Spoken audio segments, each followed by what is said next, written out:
Directional derivative का एक important question हम देखेंगे। ये एग्जाम में 8 मार्क्स के लिए कई बार पूछा गया है। एग्जाम में 8 मार्क्स के लिए आया हुआ क्वेश्चन है, find the values of A and B such that the surface A x square minus B Y Z equals to A plus 2x and 4x square Y plus Z cube equals to 4 cut orthogonally at 1 -1 2। दो surface हैं, दो surface, एक surface ये है, एक surface ये है। दोनों सरफेस एक दूसरे को ऑर्थोगोनली कट कर रहे हैं किसी पॉइंट ऑफ इंटरसेक्शन पे। दो सरफेस कट करेंगे, एक दूसरे को ऑर्थोगोनली कट करेंगे यदि उसका नॉर्मल लाइंस जो है परपेंडिकुलर होंगे। उस इंटरसेक्शन पॉइंट पे उसका नॉर्मल लाइंस ऑर्थोगोनल होना चाहिए, मतलब उसका जो नॉर्मल लाइंस है उसका डॉट प्रोडक्ट जो है वो 0 होना चाहिए। या अपन ऐसा भी बोल सकते हैं कि जैसे लेट एक सरफेस निकालते हैं, लेट F1 सॉल्यूशन में दे रहा हूं, लेट F1 इसको सरफेस बनाएंगे A x square minus B Y z minus A plus 2x।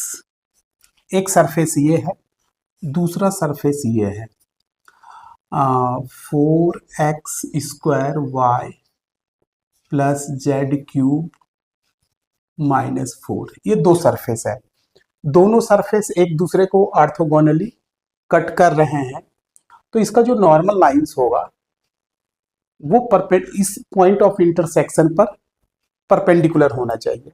या अपन ऐसा बोलेंगे कि जो नॉर्मल लाइंस है वो इसके ग्रेडियंट के बराबर में होता है। अपन इसका यूज करेंगे del gradient F1 dot product gradient F2 equals to 0 होंगे, 0 होगा तभी ये ऑर्थोगोनली कट करेगा। ऑर्थोगोनल, ये ऑर्थोगोनली कट करेगा कब? जब इसका ग्रेडियंट डॉट प्रोडक्ट में इसका ग्रेडियंट इक्वल्स टू 0 होगा। इसी का अपने को यूज करना है, इसी का यूज करते हुए ए और बी की वैल्यू निकालनी है। तो चलिए इसका अपन वैल्यू निकालते हैं। Gradient of F1 gradient of F2 निकालते हैं पहले, और इसका डॉट प्रोडक्ट को 0 के इक्वेट करा देंगे, तो पॉइंट ऑफ इंटरसेक्शन पे ये ऑर्थोगोनली कट करेंगे एक दूसरे को। तो डेल F1 कैसे निकालेंगे? डेल F1 ये क्या है? ग्रेडियंट का है, इसका formula i del by del x plus j del by del y plus k del by del z. और जो भी F1 है आपका, F1 क्या है? A x square minus a x square minus B Y Z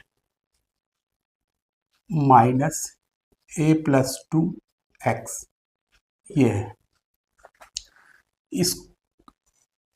इसका अपन gradient निकालेंगे, इसको x के रिस्पेक्ट में डिफ्रेंशिएट करेंगे तो ये हो जाएगा 2ax। x के रिस्पेक्ट में इसको डिफ्रेंशिएट करेंगे तो ये 0 हो जाएगा। x के रिस्पेक्ट में इसको डिफ्रेंशिएट करेंगे तो माइनस a प्लस 2 हो जाएगा। ठीक है, अब y के रिस्पेक्ट में इसको डिफ्रेंशिएट करेंगे, j y के रिस्पेक्ट में ये 0 हो जाएगा, और ये क्या हो जाएगा? bz माइनस bz, और ये 0 हो जाएगा। और k के रिस्पेक्ट में, सॉरी z के रिस्पेक्ट में करेंगे तो ये हो जाएगा k, ये 0 हो जाएगा, ये 0 हो जाएगा, ये माइनस by आएगा। ठीक है, ये हो गया ग्रेडियंट F1।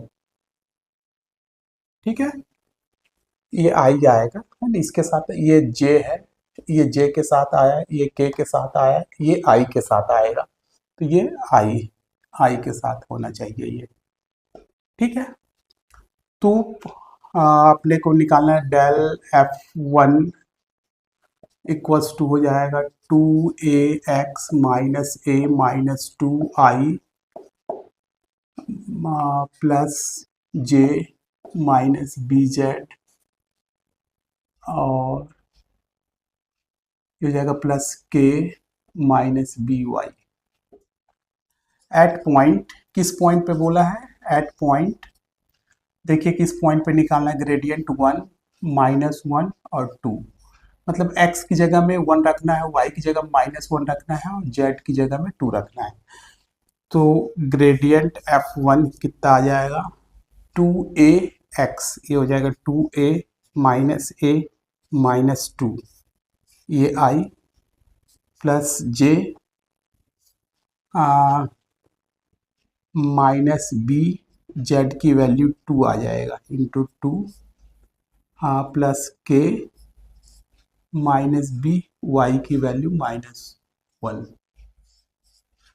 तो gradient of F1 is equal to हो गया a minus 2i minus 2bj और ये हो जाएगा प्लस bk।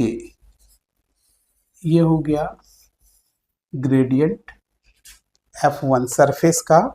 इस इंटरसेक्शन पॉइंट पे जो है अपन ग्रेडियंट निकाल लिए, ठीक है।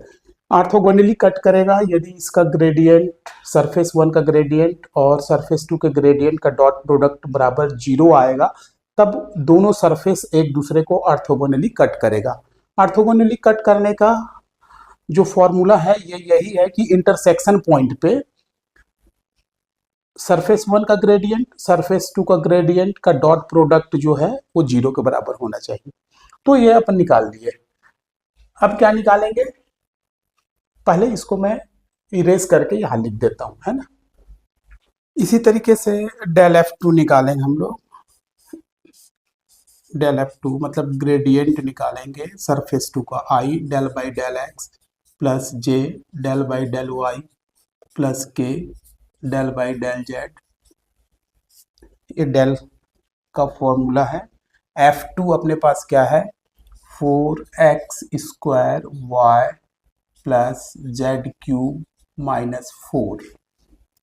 तो ये क्या हो जाएगा? देखिए x के रिस्पेक्ट में इसको डिफ्रेंशिएट करेंगे तो कितना हो जाएगा? 8xy i, ठीक है। ये तो 0 हो जाएगा, ये भी 0 हो जाएगा। y के रिस्पेक्ट में करेंगे तो कितना हो जाएगा? 4x स्क्वायर, y का 1 हो जाएगा, ये j हो जाएगा, प्लस z के रिस्पेक्ट में करेंगे तो ये 0 हो जाएगा, ये 3z स्क्वायर k, ये हो जाएगा, ठीक है। Del F2, del F2। अब एट पॉइंट निकालेंगे, किस पॉइंट पे? 1 माइनस 1 और 2 पे, ठीक है। तो हो जाएगा डेल F2, ये हो जाएगा, यहाँ पास वैल्यू पुट अप कीजिए, x की वैल्यू 1, y की वैल्यू माइनस 1, तो ये हो जाएगा माइनस 8i, माइनस 8i यहाँ से हो जाएगा, और ये हो जाएगा 1 का स्क्वायर, ये 4j हो जाएगा, प्लस 4j, और ये हो जाएगा 2 2 सा 4 3 12k, ये ऐसा हो जाएगा। ये डेल F2 की वैल्यू आ गई, ठीक है। देखिए इसको मैं सरफेस 1 लिखता हूँ, इसको सरफेस 2 लिखता हूँ। यहाँ लिखता हूँ since surface 1 and 2 cut orthogonally, so del F1 into del F2 must be equal to 0। इतना 0 होना चाहिए ये, ठीक है। तो ये दोनों का प्रोडक्ट कर दीजिए, डेल F1, ये डेल F1 आ गया पॉइंट किस पॉइंट पे, 1 -1 और 2 पे।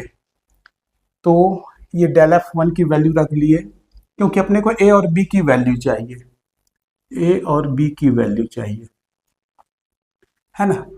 तो यहाँ देखिए डेल एफ वन की वैल्यू ये हो गया a -2i -2bj, ये हो जाएगा -2bj प्लस bk, ये हो गया डॉट प्रोडक्ट में डेल एफ टू की value -8i plus 4j plus 12k बराबर 0, ये हो जाएगा। तो इसका प्रोडक्ट इसके साथ करेंगे तो i डॉट i में 1 हो जाएगा, है ना। तो ये हो जाएगा -8a प्लस 16, है ना। और i j के साथ 0 हो जाएगा, i k के साथ 0 हो जाएगा।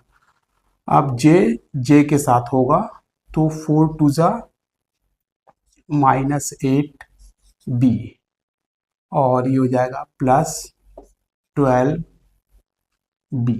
Equals to 0। k के साथ होगा, है ना, बाकी के साथ 0 हो जाएगा वो। तो ये हो जाएगा, इसको आप सॉल्व कीजिए तो कितना हो जाएगा, -8a, और b में देखिए कितना बचेगा, प्लस 4b, ये 12 -8 4b, और ये हो जाएगा 16 प्लस 16 इक्वल्स टू 0। 4 से डिवाइडेड कर दीजिए, 4 2 जा 8, b 4 इक्वल्स टू 0, तो ये हो जाएगा -2a plus b equals to -4। ये हो गया इक्वेशन नंबर 3 बोल दीजिए इसको, ठीक है ना। अपने को a और b की वैल्यू चाहिए। अभी तो एक रिलेशन आया, एक और रिलेशन चाहिए अपने को।